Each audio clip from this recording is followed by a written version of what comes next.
What if the homeless child was sitting right in your classroom or next to your own child in class and no one knew? Senior Director of Strategic Initiatives at SchoolHouse Connection, Erin Patterson, joins me again to pull back the curtain on what homelessness actually looks like for America's children. It's not what you picture, and once you see it, you can't unsee it. Here's my conversation with Erin Patterson. This is Schoolutions, the podcast that extends education beyond the classroom. A show that isn't just theory, but practical, try-it-tomorrow approaches for educators and caregivers to ensure every student finds their spark and receives the support they need to thrive. I'm Olivia Wall, and I am so happy to be back in conversation with Erin Patterson today. Let me tell you a little bit about Erin.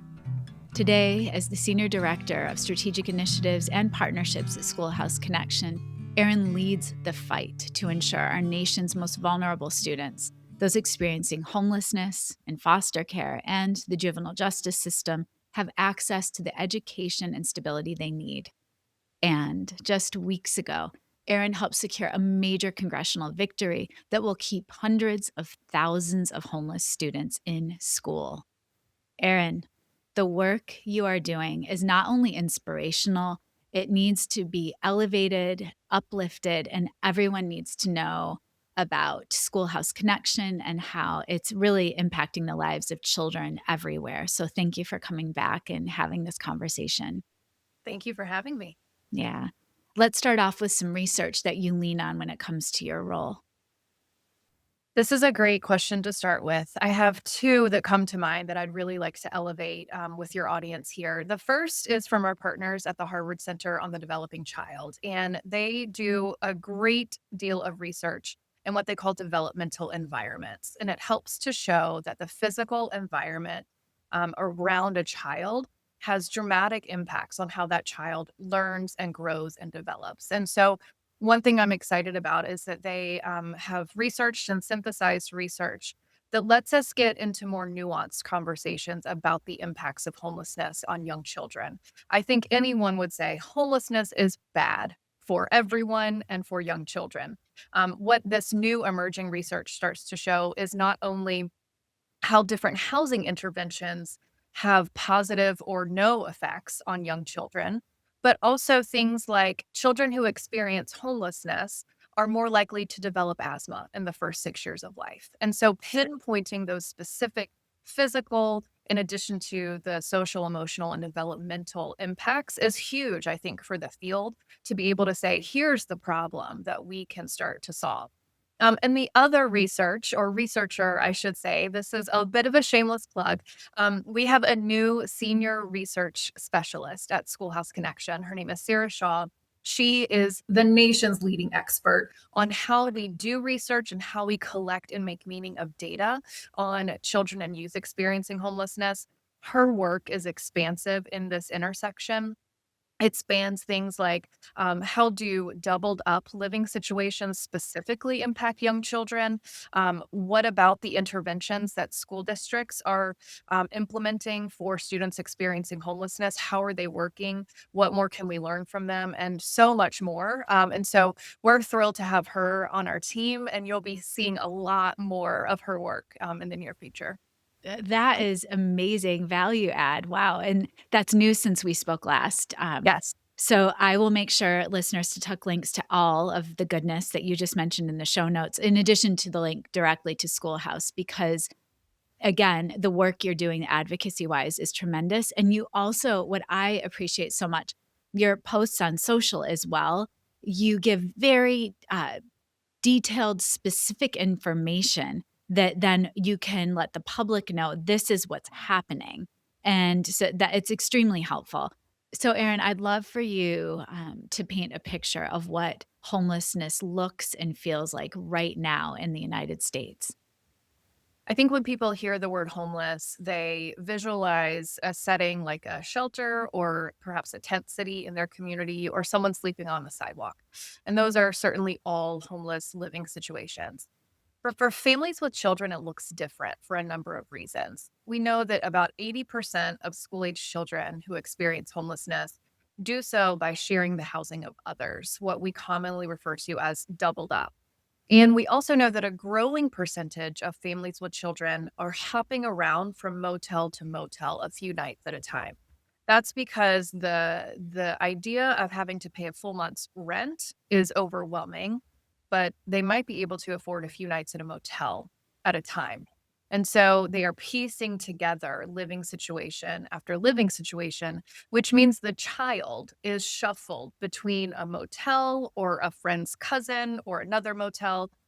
The other thing to say about how homelessness looks right now is that a big reason families with children are often not seen in shelters is because either they live in a community where there are no shelters, which is a harsh reality in many places right now, or if they do have shelters in their community, those shelters typically prioritize single adults and usually single adult males. And we hear story after story of families who are forced with two options. You can stay in this shelter if your family is separated, or you can find somewhere else to stay. And so it feels like a very unfair choice for families to have to make. And that I'll say we call all of this hidden homelessness because we don't see children in shelters. We don't often see them sleeping on the streets. Where they might be is trying to sleep in a car in a parking lot somewhere, or in a motel room, or with in a stranger's home because it happened to be the friend of a friend of a cousin. And so the reason they are invisible is because those situations are not part of the definition of homelessness from the Department of Housing and Urban Development, or HUD. Yes. Yes. Um, that definition is more constrictive. It only recognizes shelter and unsheltered.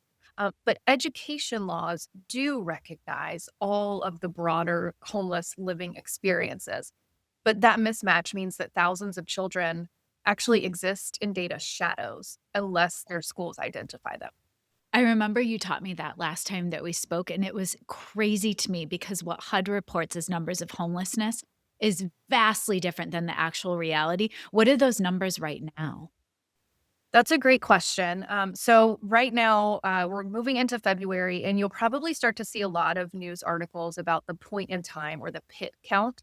And those numbers will show. I'm gonna just to show the difference. I'll make up some random generic numbers. They might show, for example, that in Florida, 500 people are experiencing homelessness, whereas Miami-Dade public schools alone might have identified 2,000 students experiencing homelessness, you know? So, and that's because the point in time count not only counts people who are in shelters or unsheltered, but they do it on one night of the year. And then use that to say this is representative of the homeless problem in our country. And we know it's not, that it's much more expansive than that. So then let's go to DC specifically. Why does DC lead with 7% of infants and toddlers experiencing homelessness as a city? Yeah, and actually, I think we have updated numbers. I think it's closer to 9 or 10% in Washington, D.C. of infants and toddlers, and that's just ages birth through 3. If you add in the 4s and 5s, it's a larger percentage. And it could certainly be driven by things like higher housing costs, other cost of living associated with being in a city. And what we do know is those children and their families need access to housing, but also early childhood development services. And the other data point we have for DC and every other state in the country is that in DC, only about 5% of those homeless babies are connected to developmental services. And so that's where we try and center our efforts. Because families with children remain left out of housing access, they remain left out of eviction prevention services. Babies are the age group at highest risk of eviction, if you can wrap your mind around that. Crazy. And so to me, that 9 to 10% of homeless babies now can easily turn into a higher percentage of homeless adults if we don't intervene right now. I think it's so critical for us to acknowledge that, the school systems, the public schools do a great service for children nationwide. And people don't understand it. It goes so far beyond the science of reading or what we hear prevalent in education right now.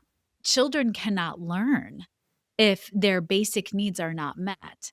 And so, if we want a thriving society, then we need to take care of our children and their families because Yes. children can only calibrate and regulate based on the adults' level of regulation around them.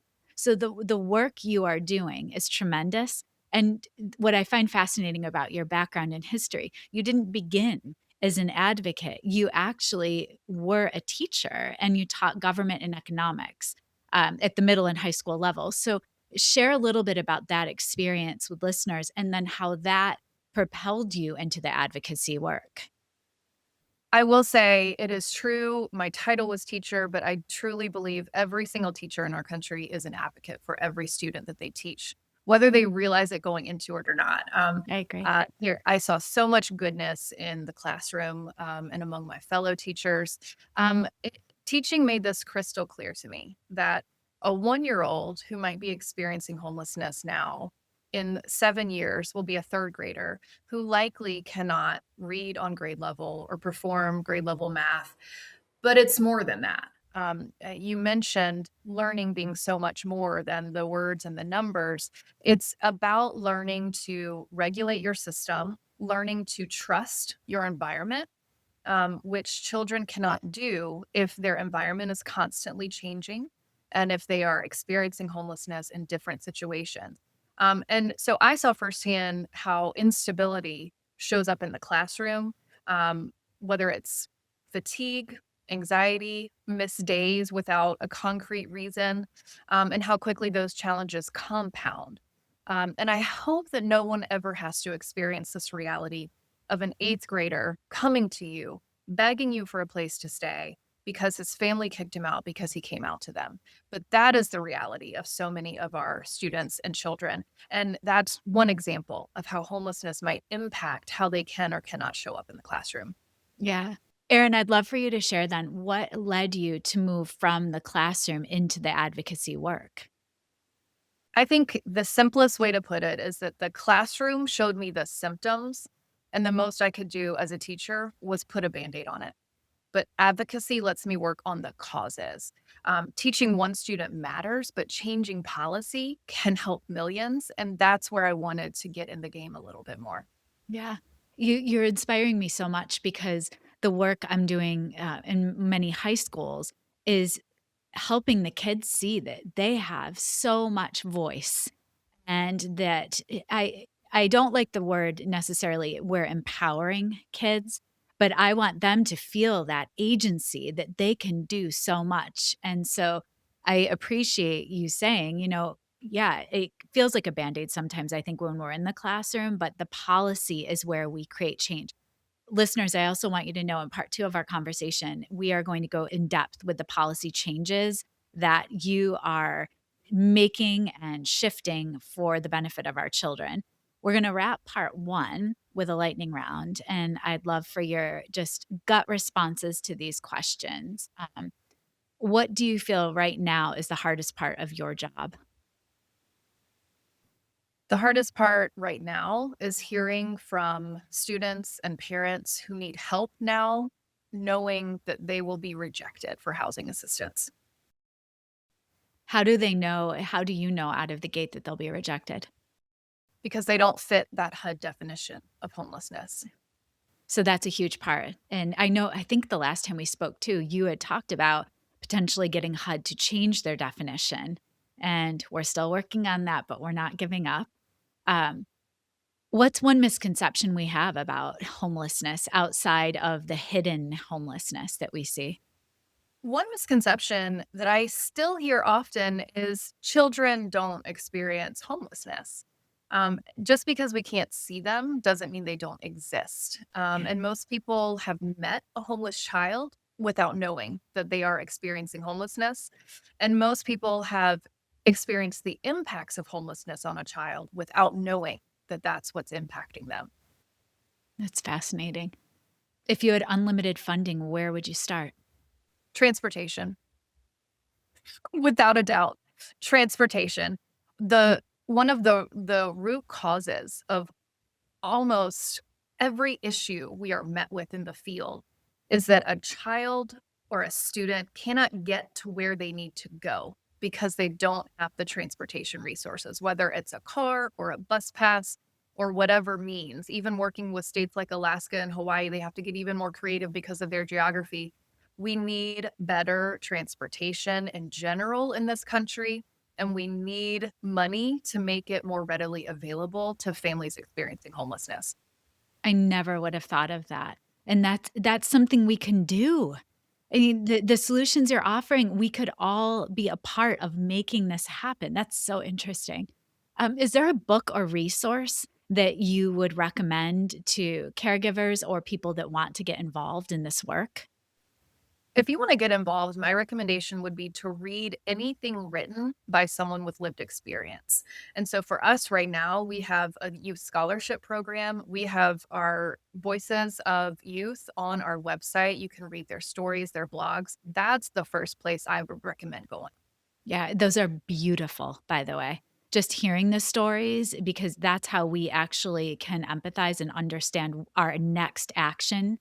So Yeah. it's that from empathy to action move that, and Yes. I think often for children to hear the stories of other kids and what they're experiencing and other families, it's so critical for kids that have no concept of what's actually going on in the country.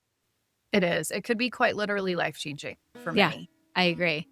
Erin, thank you. We're going to wrap part one there. And then again, part two, we're going to go much more in depth with the different policies and the work that Schoolhouse Connection is doing to change the lives of children experiencing homelessness. Thank you. Thank you. That's a wrap on part one with the remarkable Erin Patterson. I'm sure this conversation resonated with you, and I ask that you share it, because the more people who understand what hidden homelessness actually looks like, the harder it becomes to ignore. I would recommend sharing the Schoolhouse Connection website, where you and others can read the voices of youth. Those are the real stories written by young people who have lived this. In part two, releasing on Friday, Erin takes us inside the halls of Congress to break down the wins that Schoolhouse Connection has fought for. She also speaks to the legislation that could change everything for homeless children and families, and how you can be a part of making it happen. See you then.